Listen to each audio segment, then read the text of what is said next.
Bonjour et bienvenue dans Dissolution, le nouveau programme de décryptage politique pour Blast. Alors, pourquoi dissolution ? Eh bien, parce que pour la première fois, sous la Ve République, personne n'a de majorité confortable pour gouverner, et ça, c'est la conséquence directe de la dissolution de juin dernier. Les répercussions de cette dissolution brutale et inopportune seront nombreuses et bien souvent surprenantes. Elles vont se faire sentir durant toute l'année. C'est pour ça qu'à Blast, nous allons couvrir l'actualité politique au Parlement de près pour vous décrypter ce qu'il s'y passe. Quelle stratégie les groupes politiques vont-ils adopter pour faire passer les lois qui leur conviennent ? À quelle fin ? Selon quels principes ? La gauche, arrivée en tête, parviendra-t-elle à bloquer les projets macronistes ? Le RN va-t-il continuer son ascension vers le pouvoir ? Les macronistes, alliés au LR survivants, vont-ils continuer leur règne envers et contre tout ? Ou faire face à des oppositions insurmontables ? C'est ce que nous verrons durant toute l'année dans Dissolution.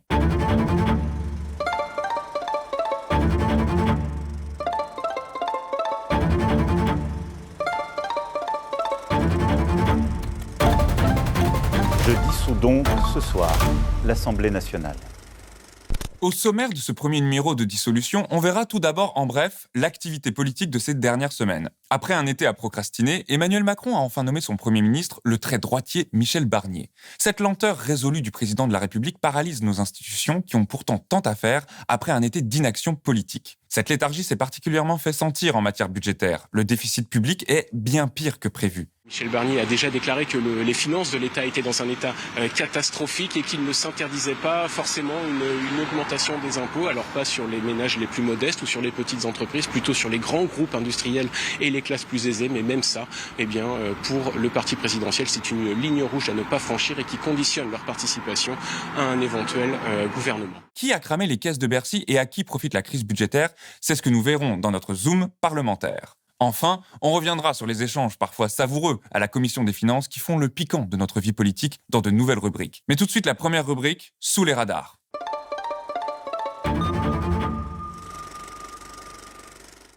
Dans cette courte rubrique, on revient rapidement sur quelques petits éléments qui auraient pu passer en dessous des radars et on vous tient informé de ce qui se passe en politique. Michel Barnier, Premier ministre depuis le 5 septembre 2024, a enfin présenté à Emmanuel Macron un gouvernement qu'il semble avoir accepté. Le nouveau gouvernement, largement dominé par les macronistes, serait encore un peu plus droitisé. En effet, des personnalités LR très à droite entreraient au gouvernement, montrant par là qu'à force de perdre, on peut bien finir par gagner. Nous reviendrons dans une vidéo très prochainement pour décrypter la composition du gouvernement, les difficultés qui l'attendent et les stratégies disponibles à la gauche pour s'opposer à sa politique ultralibérale. Pendant ce temps, Brigitte Macron, la première dame, a fait son effort de distraction et est apparue brièvement dans la série Emily in Paris, qui a souvent été critiquée pour le schématisme de ses descriptions de la France et des Français. Émilie, c'est vous? Je la suis sur Instagram. Oui, oh yes, j'adore your country. Et mon pays vous adore, Émilie. Merci. Is it possible to prendre une photo avec vous, s'il vous plaît? Mais avec plaisir. Oh, okay, thank you. Venez, passez à côté de moi. Come, join us, Voilà. quick. Bonjour. Bonjour. Un, deux, trois.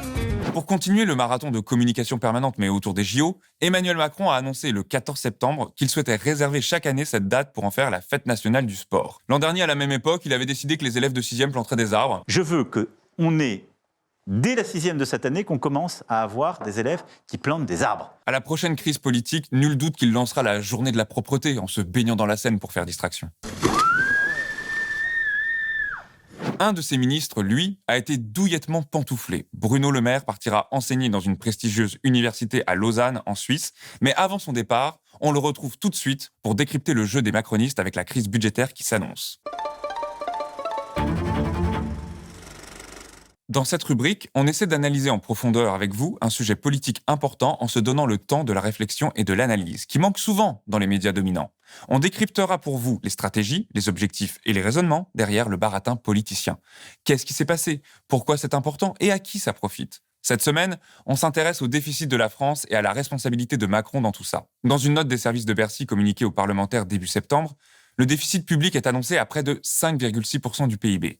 Beaucoup se sont émus et accusent le gouvernement d'avoir secrètement cramé la caisse. Monsieur le ministre démissionnaire de l'économie, monsieur le ministre démissionnaire des comptes publics et collègues députés, puisque vous êtes député et ministre, vu que c'est la cour des miracles en ce moment, vous venez ce soir nous présenter les effets de 7 ans de macronisme et de votre bonne gestion des finances, à savoir un déficit record de 150 milliards d'euros en 2023 et un déficit prévu pour 2024 à moins 5,6%. On nous avait vendu un duo de pro des finances. Au final, on se retrouve avec le palmage chaud. Cette remontée de bretelles a eu lieu le 9 septembre 2024 quand les ministres démissionnaires Cazenave et Le Maire ont répondu à l'invitation du président de la Commission des finances de l'Assemblée nationale, Éric Coquerel. À cette occasion, ils ont défendu leur bilan, non sans une certaine complaisance. Nous avons des visions économiques, financières, budgétaires différentes. Et je crois que pendant ces 7 années, nous avons pu les exposer de manière sereine, respectueuse, au service de nos compatriotes. Ce qu'on leur a rapidement reproché. Je peux comprendre que quand on s'apprête à quitter un poste qu'on occupe depuis longtemps, on ait tendance un peu à enjoliver son bilan, voire même à verser dans une forme d'autosatisfaction. Mais là, quand même, parfois, on a l'impression que vous exagérez carrément, même sur la situation économique prétendument florissante de la France. La persistance du chômage de masse, c'est une réalité. Le nombre de faillites d'entreprises qui a dépassé la barre des 50 000 cette année, c'est une réalité. Le déficit commercial qui reste préoccupant, c'est une réalité. Bref, quand on a un bilan aussi désastreux, D'une certaine façon, le budget de l'État ressemble à celui d'une famille. Il y a des rentrées d'argent et des sorties. Le déficit, c'est quand on dépense plus que ce qu'on reçoit. Normalement, une famille ne peut pas vraiment faire ça. À un moment donné, sa consommation devra rester au moins égale à ses rentrées d'argent. Avec l'État, c'est un peu différent, et il est rare de nos jours de pouvoir présenter un budget excédentaire. Pour évaluer l'importance économique de ce déficit, on le compare avec la valeur du produit intérieur brut, c'est-à-dire la richesse créée en France. Et c'est ce qui donne ce fameux chiffre des 5,6% du PIB. Les finances publiques seraient déficitaires de 5,6% de la richesse globale créée en France cette année. Cette comparaison doit permettre d'évaluer si cet excès de dépenses est soutenable pour l'économie française. Plus le pourcentage est haut, plus on hypothèque une partie importante de notre richesse pour combler nos dépenses. Cette augmentation du déficit inquiète parce qu'elle augure des difficultés croissantes pour la France à rembourser ses emprunts. Or, qui dit difficulté à rembourser ses emprunts dit aussi difficulté pour emprunter. Et un cercle vicieux s'enclenche. Moins d'emprunts égale emprunt plus cher, égale plus de déficit, égale moins d'emprunts, etc. Cette situation est particulièrement cocasse parce que les macronistes n'ont cessé de clamer leur sérieux budgétaire. Au nom de la sacro-sainte règle d'or budgétaire qui impose un déficit inférieur à 3%, ils ont justifié des coupes, toujours plus importantes, dans les services publics. Les ministres macronistes se sont alors lancés dans un exercice très difficile, défendre leur bilan. La fin de leur mandat leur a inspiré une défense tout en poésie. Ils sont des Mozart des finances et les problèmes ne sont pas de leur faute, c'est la conjoncture. Dans cet exercice de haute voltige, les deux ministres ont ainsi expliqué la cohérence de leur action budgétaire depuis 2017. Comme Bruno Le Maire le dit, il y aurait eu 3 grandes phases. D'abord, celle du rétablissement des comptes publics. La première phase, c'est le rétablissement des comptes publics. 2017, 2018, 2019, et je rends hommage au Premier ministre de l'époque, Édouard Philippe, ainsi qu'à son remarquable ministre des Comptes publics, Gérald Darmanin, avec lesquels j'ai eu le plaisir de travailler comme ministre des Finances. En 2016, le déficit public était à 3,8%. En 2017, nous avons ramené le déficit public à moins de 3%. En 2018, nous avons ramené le déficit public à 2,3%. Le 22 juin 2018, le Conseil européen a sorti la France de la procédure pour déficit excessif dans laquelle nous étions depuis plus de 10 ans. Après le rétablissement des comptes publics, il y a eu le deuxième temps. Le deuxième temps, c'est le temps des crises. L'État aurait été contraint d'augmenter les dépenses à cause des différentes crises. Les gilets jaunes, le Covid, l'inflation. Premier temps, ça a été les gilets jaunes, avec des demandes légitimes de meilleure rémunération du travail, qui ont conduit à des dépenses supplémentaires. Je pense à l'augmentation de 100 € de la prime d'activité, à la baisse de l'impôt sur le revenu pour 5 milliards d'euros pour ceux qui travaillent, et à la mise en place de la prime Macron. La deuxième crise, c'est le Covid. Là aussi, on a oublié la brutalité du Covid. On a oublié que cette crise économique a été la plus grave depuis 1929. Que jamais depuis 1929, hors période de guerre, nous n'avions connu un tel effondrement du PIB, moins 7,5% en 2020. Eh bien, face à ces crises, nous avons fait un choix, la protection. Protection de nos entreprises, protection de nos compétences, protection de nos salariés. Et une fois que les Français étaient bien protégés par Bruno Le Maire, il y a eu la troisième période, celle dans laquelle nous sommes, celle du dur rétablissement de la normalité budgétaire due aux crises, on l'oublie trop souvent. Alors on les oublie, les crises, ça tombe bien, parce qu'effectivement, ça n'est jamais très agréable, et donc parfois il est préférable de les oublier, mais ce sont des réalités économiques et financières qu'il faut regarder de près. Et en plus de tout ça, le déficit aurait été aggravé par un coupable très dépensier, les collectivités territoriales. Il commence même par prévenir qu'il ne fait de procès à personne. Mais bon, s'il y a besoin de se dire qu'on ne mène d'inquisition contre personne, c'est quand même qu'il y a un peu l'odeur du bûcher, non? Je ne fais de procès à personne. Mais je constate, chiffres à l'appui, que les dépenses des collectivités locales sont dynamiques. Et Thomas Cazenave donnera tous les éléments là-dessus. Ce n'est pas une critique, on peut très bien dire que c'est très bien que les dépenses des collectivités locales soient dynamiques et que ça permet de porter l'investissement, des investissements utiles localement. Mais dans ce cas-là, il faut bien réduire la dépense ailleurs. Parce que si le niveau d'endettement des collectivités locales augmente, ça pèse sur le niveau d'endettement global de la France. Alors récapitulons. Ils sont à Bercy depuis 7 ans, avec 5 années consécutives de liberté budgétaire totale et 2 ans de grande liberté budgétaire depuis 2022, mais ils parviennent encore à nous expliquer que ce déficit, ce n'est pas de leur faute. C'est la faute aux gilets jaunes, c'est la faute au Covid, la faute à l'inflation et la faute aux collectivités territoriales, mais pas à ceux qui gèrent les finances publiques depuis 7 ans. Ce collier d'immunité est fabriqué par un tour de passe-passe bien connu de la droite, la dépolitisation de la question. Une crise, c'est la faute à pas de chance. C'est pas eux, c'est les événements. Une crise, c'est inévitable et objectif. C'est pas politique. Eux n'ont fait qu'y répondre. Ce discours des crises occulte la responsabilité politique de premier ordre que la Macronie a occupée dans leur gestion, dans leurs choix politiques successifs de régler ces crises avec toujours plus de néolibéralisme. Les crises financières, sanitaires, économiques et écologiques sont politiques, tant par leur cause que par la méthode pour les résoudre. À chaque crise, ce sont leurs philosophies budgétaires qui ont été imposées, souvent par la force, quand ce ne sont pas directement leurs actions qui les ont provoquées. Se dédouaner de sa mauvaise gestion budgétaire en invoquant la crise des Gilets jaunes, c'est particulièrement cynique. En 2018, ce soulèvement de masse a été directement causé par l'incapacité fondamentale du macronisme de s'adresser aux classes populaires et à leurs problèmes. Ils allument un feu et refusent ensuite de payer l'addition pour l'éteindre. Ce n'est pas leur faute, c'est la crise. Mais plus encore, la crise des Gilets jaunes, née de l'augmentation de la taxe intérieure sur les produits énergétiques, est une conséquence directe de la politique budgétaire néolibérale du macronisme. Après avoir supprimé l'ISF, une mesure très favorable aux fortunés, le gouvernement Philippe avait voulu rattraper le coup en taxant les produits énergétiques dont les classes moyennes dépendent beaucoup. C'est la méthode Macron, réduire la pression fiscale sur les riches et se rattraper sur les pauvres. Cette stratégie au long cours a été particulièrement mise en avant dans la conférence de presse des 2 responsables principaux de la Commission des finances du Sénat. Comme ils l'ont rappelé, depuis 2017, les dépenses publiques ont augmenté de 100 milliards d'euros, alors que de l'autre côté, les recettes n'ont augmenté que de 10. Il faut regarder l'évolution des recettes et l'évolution des dépenses de l'État. C'est assez factuel, sauf qu'elles sont totalement décorrélées. Entre 2018 et 2023, les recettes de l'État ont progressé de 10,8 milliards d'euros. C'est les chiffres fournis par le gouvernement. Eh bien, entre ces mêmes dates, 2018-2023, les dépenses de l'État ont progressé, elles, de plus de 100 milliards d'euros.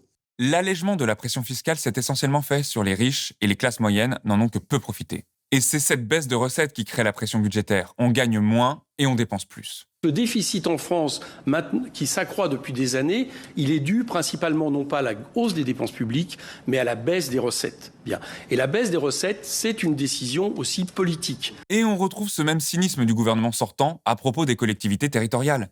Les 2 ministres ont en effet accusé les collectivités de faire déraper les finances publiques. Mais comme on l'a déjà pointé du doigt, ce dérapage est encore une fois largement la conséquence de leurs choix politiques.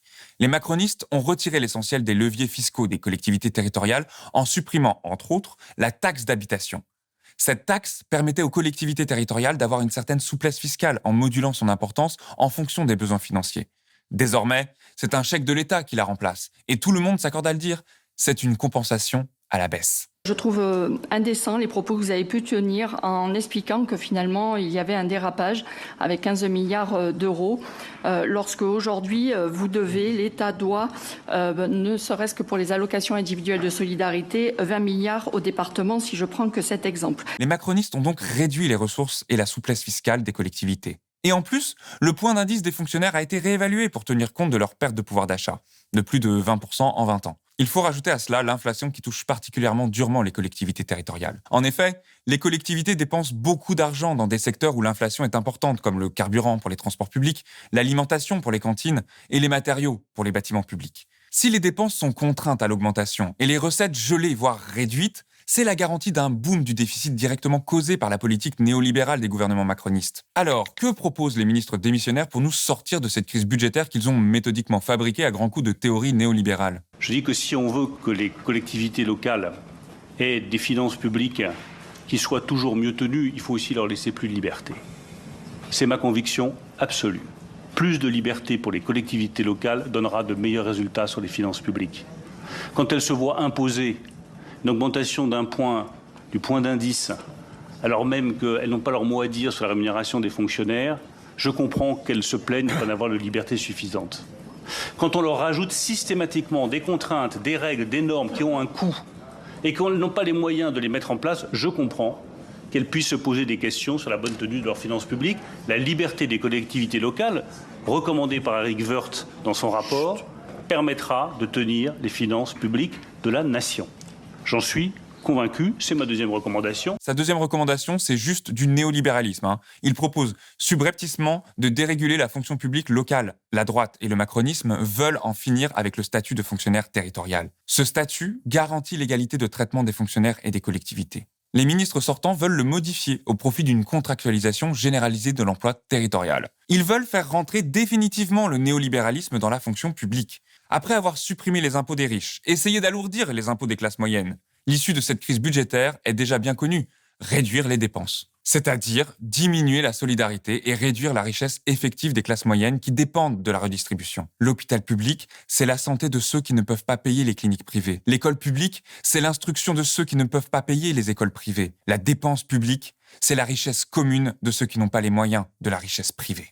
Réduire la dépense publique, c'est s'attaquer directement au niveau de vie des classes moyennes et des plus démunis. Pour la gauche, toute cette controverse budgétaire se résume au fond à ça. La gauche ne reproche pas au gouvernement d'être trop déficitaire, d'avoir trop dépensé. Le NFP reproche aux macronistes d'avoir mal dépensé, d'avoir enlevé aux pauvres pour moins prendre aux riches. Deuxième point, vous dites on m'accuse de trop dépenser. Non, on vous accuse. On vous reproche parfois de mal dépenser. Parce que la réalité quand même, c'est que quand on additionne les baisses d'impôts pour les plus aisés, les titulaires de revenus financiers, la suppression de la CVAE, la suppression de la taxe d'habitation pour 20% des ménages les plus aisés, ça fait quand même un manque à gagner de presque 50 milliards d'euros. Mais contrairement à ce que les parlementaires souhaitent, le débat budgétaire au Parlement se réduit de plus en plus à mesure que le gouvernement tarde à être nommé. Le problème global, et vous nous aviez d'ailleurs prévenu par téléphone, donc ce n'est pas vous éventuellement le responsable premier, mais c'est qu'on est en dehors de la loi organique. C'est-à-dire qu'on a maintenant quasiment 6 semaines de retard. Ce retard est directement le résultat de la procrastination estivale d'Emmanuel Macron qui n'a qu'un seul but, contraindre la discussion parlementaire pour donner au gouvernement la possibilité d'imposer plus facilement son point de vue. Et ça, toutes les forces politiques le disent, c'est la responsabilité politique du seul chef de l'État. Les Français ont découvert le sens du mot « procrastiner ». Il est aujourd'hui consubstantiel au président de la République, à sa manière d'être et d'agir. Mais procrastiner, se défausser, c'est malheureusement du temps non utilisé. La situation politique de l'Assemblée nationale et sa division partisane compliquée vont rendre les discussions sur le budget particulièrement importantes et délicates. Beaucoup va se jouer au Parlement que le gouvernement ne peut plus ignorer. En repoussant perpétuellement la nomination du Premier ministre, puis du gouvernement, Emmanuel Macron essaie de se mettre encore une fois dans une place où il pourra imposer cette volonté au Parlement. Une place qu'il ne pourra conserver qu'avec le soutien de l'extrême droite. Et puisqu'on parle de l'extrême droite, rubrique suivante. Dans cette rubrique, on se focalise sur les actions concrètes menées par les députés RN à l'Assemblée. Désormais troisième force politique, les FAF ont des stratégies, des ambitions, des pièges à tendre. Leur objectif, atteindre la majorité absolue aux prochaines élections législatives. Et leur méthode pour continuer à être plébiscitée est la même que toujours, éviter le vrai travail politique et parlementaire pour faire des coups de com' pour pas cher. On va donc mettre en lumière ce mépris secret du RN pour régler les vrais problèmes des Français. Ainsi, pendant qu'on parlait d'investissement dans les services publics, de future stabilité politique, les petits FAF se sont bien agités.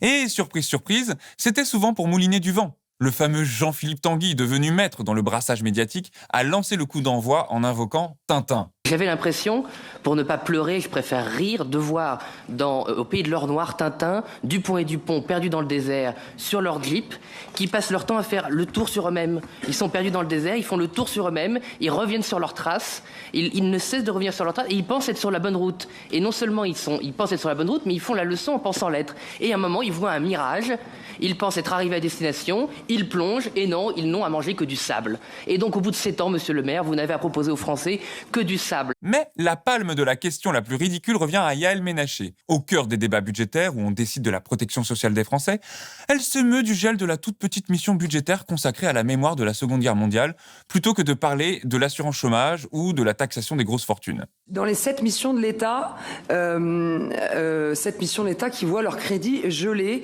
dont celui des anciens combattants, mémoire et lien avec la nation. À l'heure où la recrudescence des actes antisémites se fait en France, il est, à mon sens, inconcevable que la France, qui tient dans les pays ayant le plus de justes parmi les nations, ne puisse avoir de budget mémoriel conséquent. Donc ma question est simple, pouvez-vous nous expliquer la raison de ce gel et est-il possible que cette situation puisse changer ? Sans aucune honte, une députée d'un parti de collabos et d'antisémites notoires se paye le luxe de poser une question absurde sur le budget des anciens combattants. Et tout cela au nom du devoir mémoriel de la France dans son implication pour la Seconde Guerre mondiale. Le président d'honneur de ce même parti n'a jamais caché être un négationniste et a même été condamné pour la banalisation de crimes contre l'humanité dans l'affaire dite du détail. Je ne dis pas que les chambres à gaz n'ont pas existé.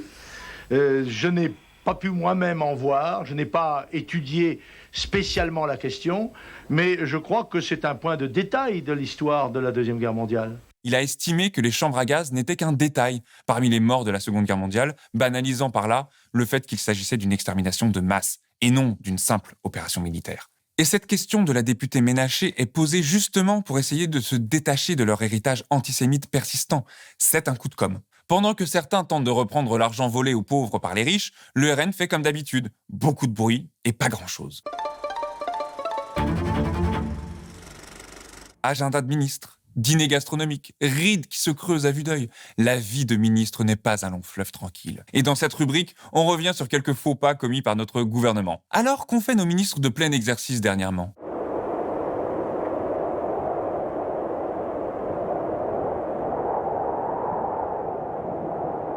Et oui, nous venons peut-être à peine de retrouver un gouvernement de plein exercice après plus de 2 mois d'attente. On a donc bien été obligé de se reporter sur les autres là, ceux qui avaient démissionné sans partir. Une petite pépite de cette séance parlementaire vient de notre ex-ministre démissionnaire gérant les affaires courantes, bref, Bruno Le Maire. Sans s'étouffer non plus, le champion de l'injustice fiscale se présente comme le chevalier blanc, pourfendeur des grandes fortunes au service de l'équité fiscale. Moi, je vais vous dire très sincèrement, s'il y a un combat à livrer aujourd'hui, c'est le combat sur la taxation du 1% les plus riches qui peuvent, par toutes sortes de mécanismes fiscaux, échapper à l'impôt. MDR. Et donc Bruno, il ira enseigner ça en Suisse. Comment on taxe les 1% les plus riches. Là, vraiment, il est déglingué comme jamais. Malgré l'animosité politique, la morgue des macronistes et la verve de l'opposition, parfois, nos hommes politiques abordent des sujets importants ou font preuve d'une humanité qu'on pouvait ne pas soupçonner. Comme avec la petite tournée d'au revoir entre un ministre du budget et ceux qu'il a traités comme des paillassons pendant 7 ans. Merci beaucoup, Monsieur le Président, Monsieur le rapporteur général, cher Charles de Courson, Monsieur le Ministre. Mesdames et Messieurs les députés, je ne vous cache pas mon émotion, puisque ce sera la dernière commission des finances à laquelle je participerai. Après 35 auditions, 5 années passées comme commissaire des finances quand j'étais député. Et donc je vais vous dire le bonheur et la fierté que ça a été d'avoir participé à chacune de ces auditions. Et je voudrais vous marquer ma reconnaissance, à vous personnellement, Monsieur le Président, mais également à tous les parlementaires pour la qualité du travail que nous avons fait ensemble. Nous avons eu évidemment, Monsieur le Président, des divergences et il n'a échappé à personne que Éric Coquerel n'est pas Bruno Le Maire et Bruno Le Maire n'est pas Éric Coquerel. Et c'est très bien comme ça. Mais désormais, les paillassons sont rapporteurs généraux du budget et présidents de la Commission des finances. Et leurs questions auront un vrai impact sur la rédaction générale du budget de l'État. Voilà les quelques questions toutes simples que je dois vous poser. Les réponses à ce rapport du rapporteur, merci.